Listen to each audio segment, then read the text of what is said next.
ছাত্ৰ-ছাত্ৰীসকল আজি আমি বহুপদ ৰাশিৰ বিষয়ে কিছু কথা আলোচনা কৰিবলৈ লৈছো। গতিকে বহুপদ ৰাশিৰ বিষয়ে জানিবলৈ যোৱাৰ আগত আমি প্ৰথমতে জানিব লাগিব বীজগণিতীয় ৰাশি। এই বীজগণিতীয় ৰাশিবোৰ হৈছে চলক আৰু সংখ্যা যোগ বিয়োগ পূৰণ হৰণ এই প্ৰক্ৰিয়াবিলাকৰ দ্বাৰা যেতিয়া একত্ৰিত হৈ থাকে লগ হৈ থাকে তাকে আমি বীজগণিতীয় ৰাশি বুলি কওঁ।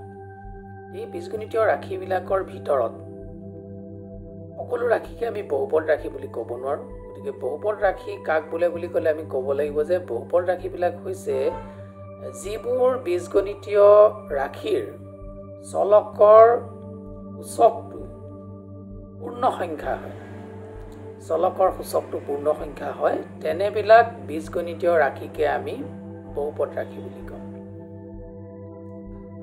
বহুপদ ৰাশিৰ লগতে তোমালোকে এই পাঠত আৰু দুটা সৰু সৰু কথা কেইটামান জানি ল'ব লাগিব। সেইকেইটা হৈছে সহগ। সহগটো তোমালোকে ক্লাছ 8ত পাইছা।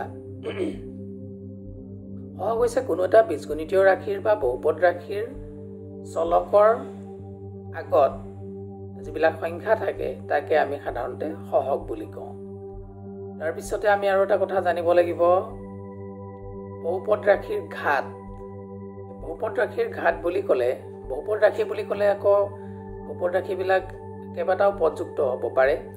কেতিয়াবা এটা পদ থকাও বহুপদ ৰাশি হ'ব পাৰে, দুটা পদ থকাও হ'ব পাৰে, তিনিটা পদ থকা বহুপদ ৰাশি হ'ব পাৰে। এটা পদ থকা বহুপদ ৰাশিবিলাকক আমি একপদ ৰাশি বুলি কওঁ। দুটা পদ থাকিলে দ্বিপদ ৰাশি, তিনিটা থাকিলে দ্বিপদ ৰাশি, তাতকৈ বেছি থাকিলে তেনেকৈ নামাকৰণ নাই কৰা যদিও আমি সকলোকে একেলগে বহুপদ ৰাশি বুলি কওঁ। এই বহুপদ ৰাশিবিলাকৰ ঘাত বুলি ক'লে বহুপদ ৰাশিটোৰ যদি দুটা বা তিনিটা পদ আছে তেতিয়াহ'লে এই পদবিলাকৰ ভিতৰত যিটো পদৰ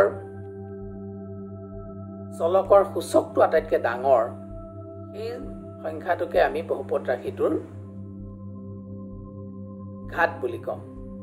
আৰু বহুপদ ৰাশি বুলি ক'লে আমাৰ বহুতৰে আকৌ মনত এনেকুৱা এটা ধাৰণা হয় বহুপদ, গতিকে বহুত পদ থকা এটা ৰাশি। কিন্তু প্ৰকৃততে ধাৰণাটো তেনেকুৱা নহয়। এটা পদ থকা ৰাশি এটাও বহুপদ ৰাশি হ'ব পাৰিব। গতিকে বহুপদ ৰাশি হ'বলৈ হ'লে মাত্ৰ তাৰ যিটো চলক আছে চলকৰ সূচকটো পূৰ্ণ সংখ্যা হ'ব লাগিব। তাৰ পৰিৱৰ্তে যদি ঋণাত্মক সংখ্যা হয় বা ভগ্নাংশ হয় তেতিয়াহ'লে আমি তেনেকুৱা ৰাশিবিলাকক বহুপদ ৰাশি বুলি আমি ক'ব নোৱাৰিম। আজি মই তোমালোকক এই দ্বিতীয় যিটো পাঠ আছে বহুপদ ৰাশি তাৰ লগত জড়িত এই কথাকেইটা মই তোমালোকক প্ৰথমতে কৈ লৈছোঁ। প্ৰথম আমি চিনি পাব লাগিব বহুপদ ৰাশি। বহুপদ ৰাশি চিনি পোৱাৰ উপায়টো ডেফিনেশ্যনটো মই তোমালোকক ইতিমধ্যে কৈছোঁ। চিনি পোৱাৰ উপায়টো সহজ। সাধাৰণতে আমি বহুপদ ৰাশিবিলাকত যদি চলকৰ ওপৰত যদি বৰ্গমূল চিন থাকে বা যিকোনো মূল চিন থাকে, বৰ্গমূলেই হওক বা তৃতীয় ঘাতৰ মূলেই হওক, বৰ্গমূলৰ চিনডাল যদি থাকে তেতিয়াহ'লে ডেফিনেটলি আমি এইটো ৰাশিক বহুপদ ৰাশি বুলি ক'ব নোৱাৰোঁ। অৰ্থাৎ বৰ্গমূল থকা মানে তাৰ সূচকটো ভগ্নাংশ হ'ব।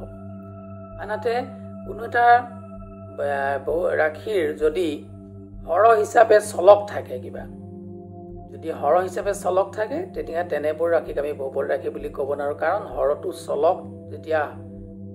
হৰটো যেতিয়া চলক হয় তেতিয়াহ'লে তাৰ সূচকটো ঋণাত্মক হ'ব।